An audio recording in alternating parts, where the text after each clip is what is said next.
Welcome back to Turtle's Hot Rods. Today, we're going to be getting this bed primed, and we're going to start doing body work on it. We've got some metal repair to do, some rust repair to do, and a tailgate to fix. So let's get to work. Starting off this video, I'm going to do a mini review of this machine here. And you can look up tons of other reviews on it, on the Facebook, the interwebs, all of those things. And you can see probably more in-depth reviews of this thing. But it was on sale for 50 bucks off. It was $100. And I knew that I had lots of primer and paint and metal to take down. I don't think I'm going to strip this. This does not show any signs of being damaged. I'll probably just DA over that and prime right over top of it just to put a profile on it so that my primer will stick. But I ain't stripping the inside, ain't no need to. However, all of that needs to be stripped. These fender wells, this floor. This is a brand new bed floor, but if you're looking at it, that's surface rust. This has been sitting outside for 6 months after it was assembled. When we bought this bedside, it was already surface rusted on the whole thing. And then the other side has paint, and it kind of looks like the front where it was black painted over yellow. So we got a lot of stripping to do because I want to take this all down to bare metal as much as I can everywhere with some basic tools. And then I'll sandblast the nooks and crannies, and then we're going to epoxy prime. So, without further ado, let's get into using this thing. Hopefully, this 40 grit drum will last a long time.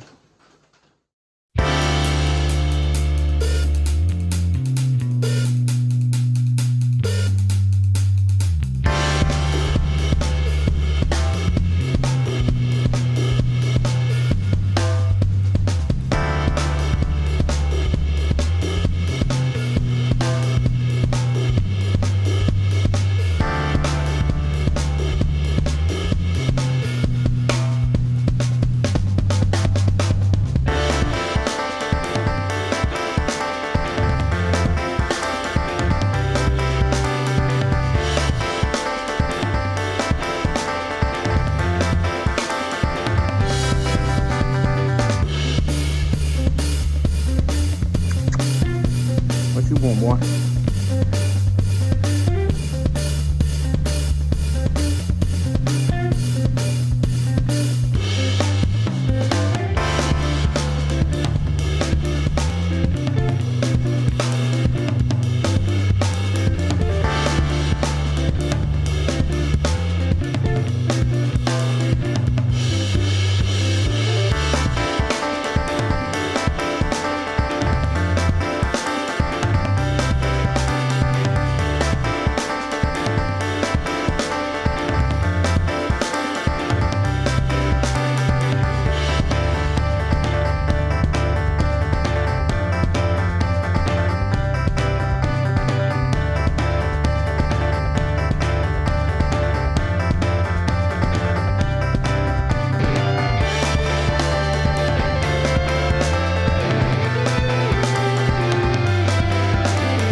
Was a whole lot of work to get this thing ready for some epoxy primer to seal it all in good. I wanted to get it stripped back to some relatively new paint. I'm not going to strip the blue. I sandblasted over it to give it a good profile. I'll probably scuff it a little bit before I spray.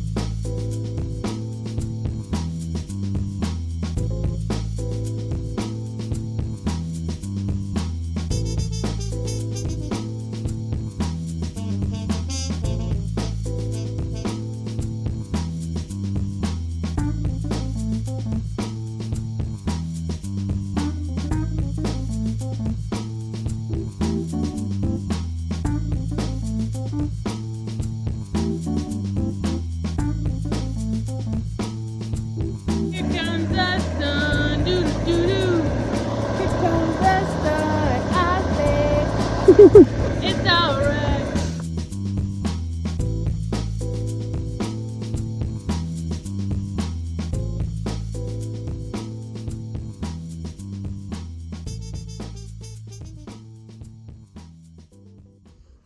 Now this looks pretty damn good. I'm very happy with that. This is the side of the bed that was black and yellow, two-tone. And it needs some body work. My goodness. There's dents in it. There's rust that's got to be fixed back here and up front. I know it don't look that bad.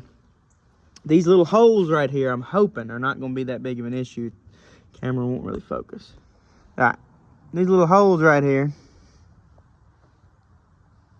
I'm hoping ain't going to be that big of an issue. But sometimes those are a big pain in the butt. So this up around here, hopefully that ain't that bad. I should be able to just trim that out. But if you're wondering why I primed it before doing any metal work, it's because, you know, this thing was bare metal and I was tired of it just getting rusty and I wanted it to look nice. And the inside of the bed, I shouldn't need to do any welding other than where we're gonna cut a hole in the floor and put a I don't know what we're gonna do yet exactly, but we're either gonna do kind of a thing across the middle, or we're gonna do a little thing in the middle to raise the bed floor up a little bit, to make room for the pumpkin ball, because the pumpkin ball on the rear end, if you jump up and down in the truck bed when it's on the frame, it smacks the bottom of the floor. So I got to cut the floor out to make it fit right. So I don't know exactly what I'm going to do for that yet, but this side of the truck bed is the side that was painted blue on the inside and it was all rusty on the outside. I believe this is an aftermarket bed side. It didn't fit worth a crap. I had to drill out a lot of the holes whenever I bolted it onto the aftermarket bed floor.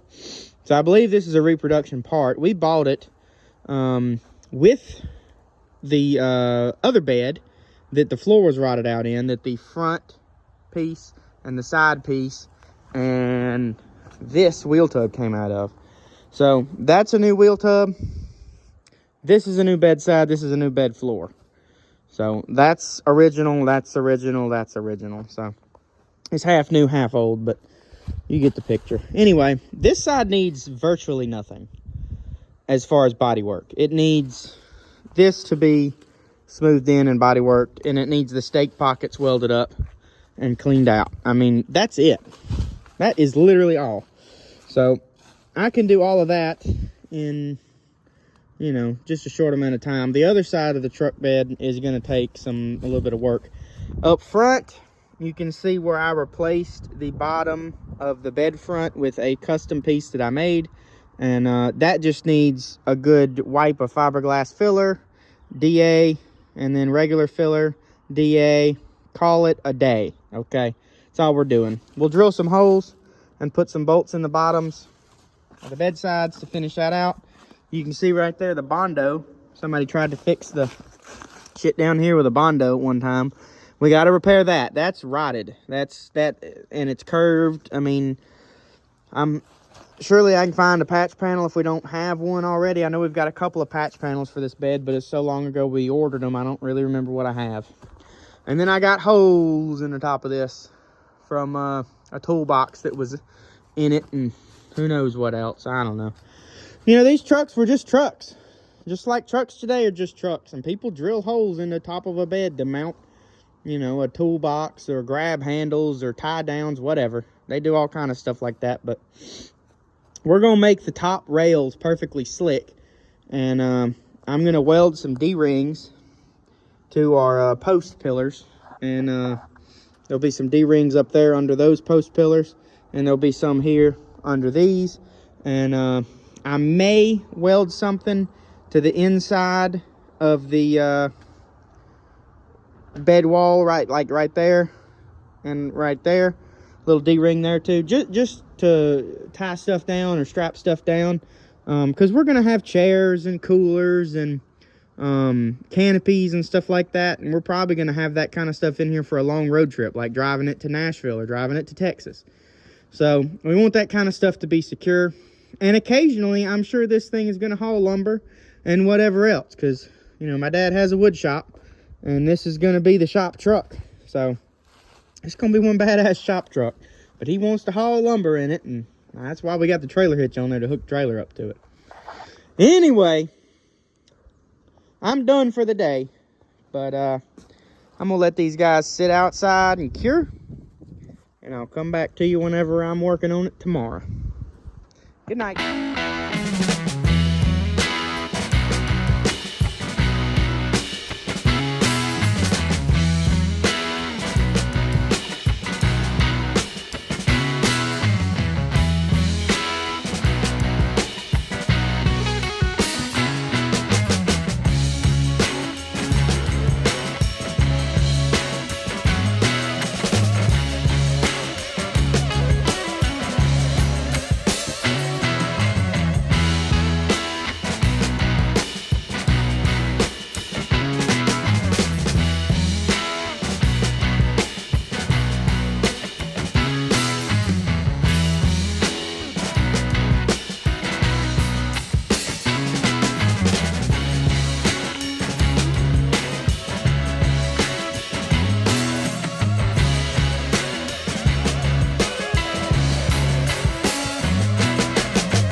There you go, you can see it pretty good there. See the line. It's following the body line. It's not exactly perfect in metal, but that's why God made Bondo. So it's not rusty anymore. The patch panel's in there, it's solid. Next up, let's get rid of that thing.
Got a hole in the floor. Well, we had a couple blowouts getting it back over in here. We lost both of the tires over here. This one was low, and it went, and this one right here went boom, scared the crap out of me and Larry. But we learned a lot by doing that little test fit there. We learned that I have some cutting to do and some metal fabrication to do. Let me show you. All right, you see that blue part? Basically, all of that has got to go. So you can see the spot welds there where it's welded, and I'm just going to cut them off and take the wheel tub out. I'm going to take the wheel tub out, cut them off. I got to remove this thing, this whole deal here, because our tire was rubbing on that. And I'm probably going to have to trim this down as well. Figure out some other way for it to mount. And that's all good and well and fine. And I may have to, I'm probably going to redo this flange up in here as well. But that will be for next time. Alright, well that's going to do it for this episode of Turtles Hot Rods. Thank you guys so much for watching. If you enjoyed the video, hit the like button, leave me a comment. Let me know what you think, and I'll see you next week. We got some more metal work to do.